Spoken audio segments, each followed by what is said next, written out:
Focus on Jacob. When Jacob stole the blessing from Esau, he was sent to another land, kicked out, sent to a land unbeknownst to him. Imagine just going to another town. You don't know what's going on. You got to start over. Fast forward, Jacob has sons. Two sons slaughter a whole city. Was it justified? One man in the city defiled their sister. Was it justified? Did they have to slaughter the whole city? Let's see what Jacob says after his sons slaughtered the city. Genesis 34, verse 25. And it came to pass on the third day when they were sore that two of the sons of Jacob, Simeon and Levi, Dinah's brethren, took each man his sword and came upon the city boldly and slew all the males. And they slew Hamor and Shechem, his son, with the edge of the sword, and took Dinah out of Shechem's house and went out. They done killed everybody, took their sister out the man's house. Like, they done stole the man's wife. I mean, that's their sister. But they killed the husband, killed the city, took their sister and left. Yo, I ain't gonna lie to you.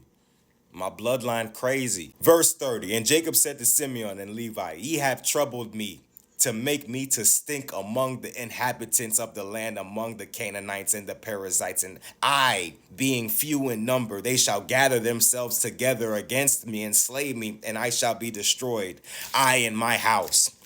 And this is what his son said. Should he deal with our sister as with an harlot? Is this gaslighting? These are crash outs. They done crashed out. But a good reason though. Fast forward now, thank God nothing happened. You know, at the end of the day, that's probably some good notoriety though. Yo, them Israelites infamous over there. They took out a whole city. Why they do that? You know what I'm saying? You know, but hey, all we can do is speculate. The Most High was with him though. You feel me? Just a generation of crash outs. Jacob's old. Jacob, he done survived.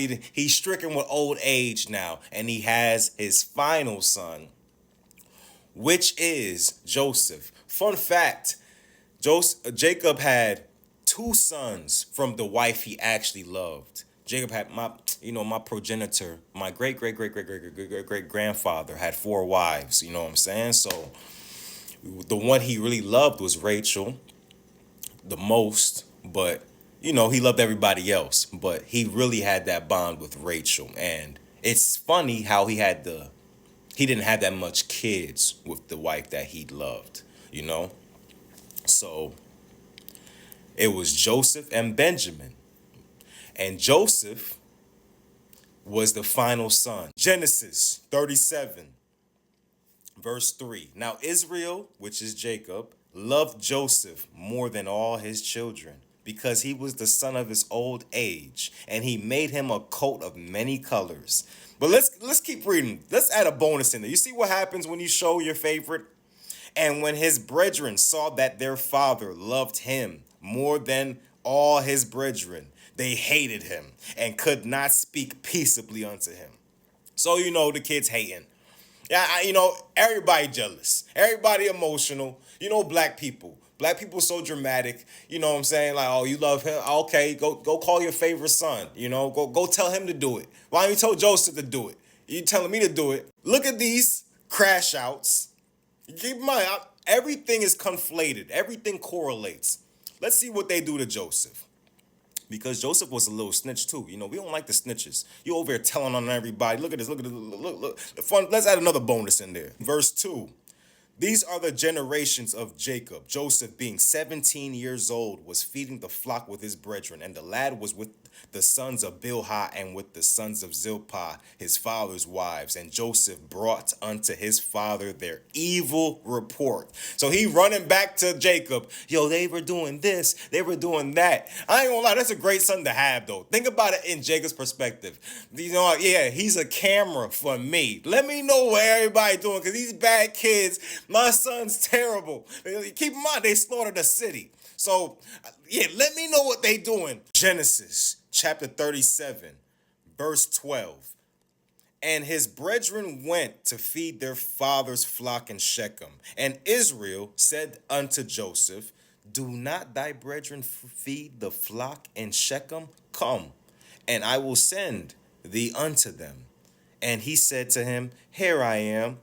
And he said to him, Go, I pray thee, see whether it be well with thy brethren and well with the flocks, and bring me word again. So he sent him out of the vale of Hebron, and he came to Shechem. So you see, Jacob, which is Israel, he's putting his son to good use. The benefit of having a son that be telling. You know what I'm saying? At the end of the day, he done sacrifice Joseph low key. Because at the end of the day, we know when we being plotted on. Here come Joseph. Because how is Israel, how is Pops knowing all this? And you were the only one around. So we not stupid. We know you coming around to tell. So Jacob done sacrificed his son for the profit of being nosy. Because, bad kids. Let's look at this, though. So fast forward, Joseph looking for his brothers. And then look what they said at verse 19. And they said to one another, no, let's go to 18. And when they saw him afar off, even before he came near unto them, they conspired against him to slay him. Look at this. Let's look at this, though. They conspired against him to slay him. Off rip, from eye contact. Once they lock eyes with him, they conspired to unalive their younger brother.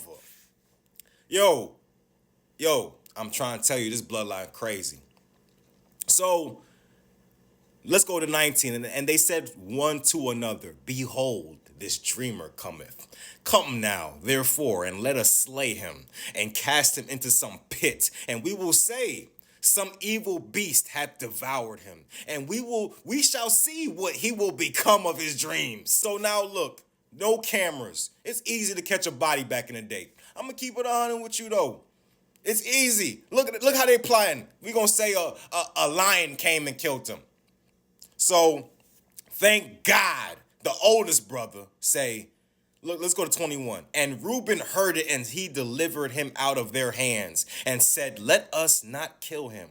And Reuben said unto them, Shed no blood, but cast him into this pit that is in the wilderness, and lay no hand upon him, that he might rid him out of their hands, to deliver him to his father again. See now, Reuben, you think he at least he got some sense. One of the more benevolent ones, because he's the oldest probably. The other brothers, they're like, yeah. Matter of fact, that sounds good. We gonna kill him. Reuben says, let's just throw him in a pit. Okay, it's better than killing him. So fast forward, y'all need to read the story for yourselves because it's not about this right now. But look at these crash outs. They throw him in a pit. He gets sold into slavery. They sell their brother, 17-year-old boy, no cameras. There's no tracking device. You see why it's so important to tell you why your parents said, let me know where you are? Back in the day when there's no cameras and no phones, once your kid's gone, he gone. Joseph, now he's sold into slavery. Every parent's nightmare. Now we got to tell Pops. Genesis chapter 37, verse 31.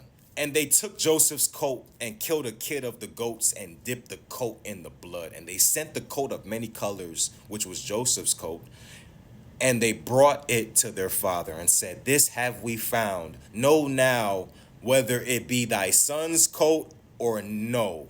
And he knew it and said, It is my son's coat. An evil beast hath devoured him. Joseph is without doubt rent in pieces. And Jacob rent his clothes and put sackcloth upon his loins and mourned for his son many days.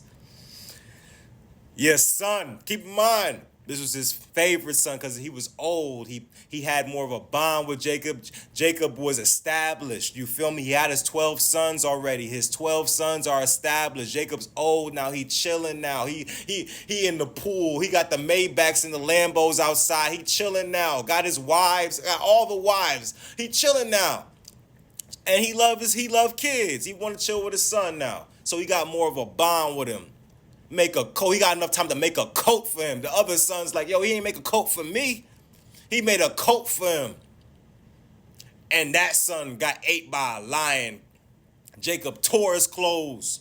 But the point throughout all this, one, go read the story for yourself. There's a lot of stories in here based on a true story.